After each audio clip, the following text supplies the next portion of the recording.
ఈరోజు మనతో పాటు హైకోర్టు అడ్వకేట్ మాలతి గారు ఉన్నారు, ఆవిడతో మాట్లాడదాం. Hello madam.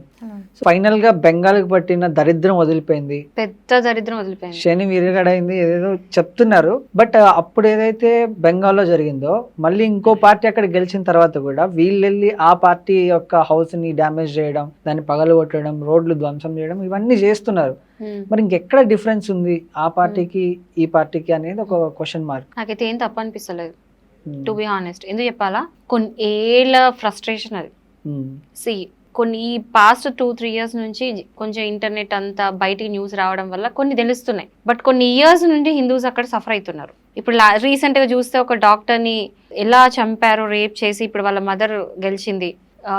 ఒక 6 months బ్యాక్ ఒక హిందూని ఏదో కమెంట్ చేసిండు సోషల్ మీడియా అని చెప్పేసి 200 మంది కలిసి అక్కడ కొట్టి చంపి కాలబెట్టినారు పబ్లిక్ ఎదురుగా, అందరు ముందర, వాళ్ళ ఫ్యామిలీ ఎదురుగా.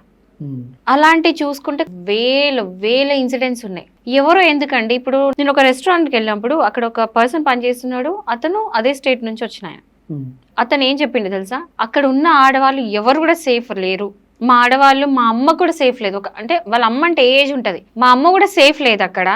నాకు ఎప్పుడు అక్కడ ఎట్లా బతకాలని అర్థం కాక నేను పారిపోయి వచ్చేసి ఇక్కడ ఉండి ఇక్కడ రెస్టారెంట్ పని చేసుకుంటున్నా అని అన్నారు. అట్లా ఇప్పటివరకు నేను ఒక 4-5 కలిసిన ప్రతి ఒక్కరు ఇదే స్టోరీ. అంటే వాళ్ళు ఎవరో ఒక్కరికి ఏదో ఒకటి అయ్యి ఉంటది ఖచ్చితంగా. ఇన్ని ఏండ్ల ఫ్రస్ట్రేషన్ ఈ రోజు తీయడానికి తప్పే లేదంటున్నాను. ఎవరికైనా అండి, ఒకటి మనము ఒక ప్రెషర్ అనేది, ఒకటి గ్యాస్ అనేది గట్టిగా మూత పెట్టి ఆపేస్తే ప్రెషర్ బర్స్ట్ అవుతుంది ఎప్పుడైనా. ఆ ప్రెషర్ అనేది బర్స్ట్ అయిందని నా ఫీలింగ్. నాకు తప్పు అనిపిస్తలేదు, టిట్ ఫర్ టాట్ అనిపిస్తుంది, కన్నుకి కన్ను. అంటే మనమేమి ఇట్లా అహింస అలాంటి నేనైతే అట్లా కాదు. నేను అహింసని అంటే ఒక మేరకే, ఒక లిమిట్ వరకే. బట్ ఒక ఎక్కడ నాన్ వైలెన్స్ యూజ్ చేయాలని అక్కడ యూజ్ చేయాలి, ఎక్కడ వైలెన్స్ యూజ్ చేయాలని అక్కడ వైలెన్స్ యూజ్ చేయాల్సింది తప్పదు.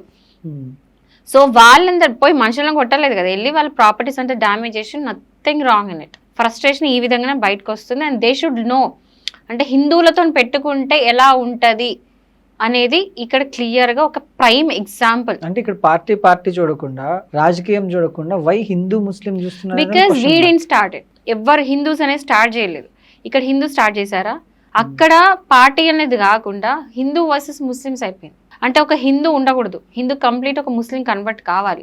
కన్వర్ట్ కాకపోతే బలవంతంగా కన్వర్ట్ చేస్తారు, ఉన్న ఇంట్లో ఆడవాళ్ళనంతా నాశనం చేస్తారు, పిల్లలు పెద్దలను చూడకుండా, ఏజ్తో సంబంధం లేకుండా చిత్రహింసలు చేసి మరి కన్వర్ట్ చేయాలని చూస్తారు. అంటే అక్కడున్న ముస్లిమ్స్కి, నేను అంతటా అనట్లేదు, అక్కడున్న ముస్లిమ్స్కి ఉన్న ఫీలింగ్ ఏంటంటే అందరూ ముస్లిమ్సే ఉండాలి, హిందూస్ బ్రతకడానికి లేదు అన్నట్టు. అండ్ ఇదంతా మద్దతు ఇచ్చింది ఎవరు వెనకాల నుండి?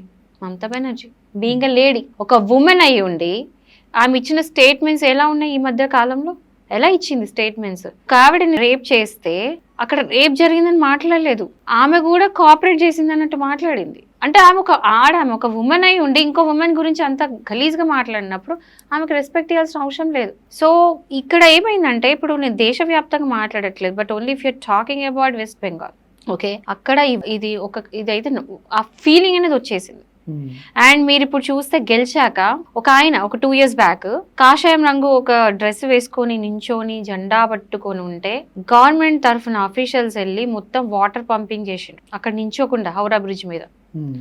ఒక్కడే ఆ రోజు, ఒక్కడే. బట్ అదే హౌరా బ్రిడ్జ్ లో ఈ రోజు వేల సంఖ్యలో జై శ్రీరామ్ పలుకుతున్నారు. సో రెచ్చగొట్టద్దు అని నేను చెప్తా. ఎవరి మతం వాళ్ళకి గ్రేట్ అండి, ఎవరి మతం వాళ్ళ గ్రేట్, ఒప్పుకోవాలి. మన మతం మన గ్రేట్, ఎవరి మతం వాళ్ళ గ్రేట్.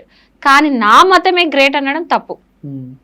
మన మతం నువ్వేమైనా చేసుకో, కానీ నీ మతం నువ్వు రెస్పెక్ట్ ఇచ్చే కాడ నువ్వు వేరే మతంని అంటే ఇండియా డిస్క్రిమినేట్ చేయదు, డిస్రెస్పెక్ట్ చేయదు. మత పిచ్చి అంతా పోయి హిందూ ముస్లిం అదంతా పోయి ఎప్పుడు ట్రూ పాలిటిక్స్ ఎప్పుడు వస్తాయి? మతాన్ని పక్కన పెట్టి మంచి చేసే వాళ్ళకి ఓట్లు ఎప్పుడు వేస్తారనేది ఒక పెద్ద క్వశ్చన్ మార్క్. ఈ చేంజ్ అనేది ఎవరు తీసుకురావాలి తెలుసా మీకు? ఆన్సర్ ఒక్కటే, యంగ్స్టర్స్. ఇప్పుడు మన ముందు జనరేషన్స్ వాళ్ళు మతం కోసం బతికారు. తర్వాత ఇప్పుడు మనం చూసుకుంటే ఇప్పుడు తెలంగాణలో తక్కువ, ఆంధ్రప్రదేశ్లో క్యాస్ట్ పిచ్చి. నేను ఒకసారి ఎందుకు విజయవాడ వెళ్తే వెళ్ళగానే మీరు ఏం క్యాస్ట్ అని అడిగినారు, నేను షాక్. అంటే ఇక్కడ మన చాలా ఇండిగ్నిఫైడ్ క్వశ్చన్ అని ఇక్కడ అనుకుంటాం తెలంగాణలో, బట్ నేను విజయవాడ వెళ్ళినప్పుడు మొహం మీద మీరు ఏం క్యాస్ట్ అని అడిగారు. That was very indecent question. అంటే క్యాస్ట్ అనేది సో నార్మలైజ్ థింగ్ అక్కడ. సో ఈ క్యాస్ట్ మతం అనేది ఒక బ్రిడ్జ్ లాగా, ఒక ఫ్యాక్టర్ యూస్ చేసుకొని పాలిటిక్స్ నడుపుతున్నారు. Not to deny this, politicians కి మతము క్యాస్ట్ అనేది లేకపోతే దుకాణం బంద్. దుకాణం నడవదు. ఏదో ఒకటి బేస్ చేసుకొని పాలిటిక్స్ నడిపియాలి. But- ఇది but- ఒప్పుకున్నా ఒప్పుకోకపోయినా బట్ చెప్పాల్సిన జనాలు విషయం. మారాలి యాక్చువల్లీ. సో నేను అదే చెప్తున్నా, పొలిటీషియన్స్ కులాలకి యూజ్ ఓట్లు చేస్తారండి. వేయకూడదు. పొలిటీషియన్స్ అనేది ఈ కొన్ని ఇప్పుడు ఒకటని డివైడ్ అండ్ రూల్ బ్రిటిష్ చేసిపోయింది.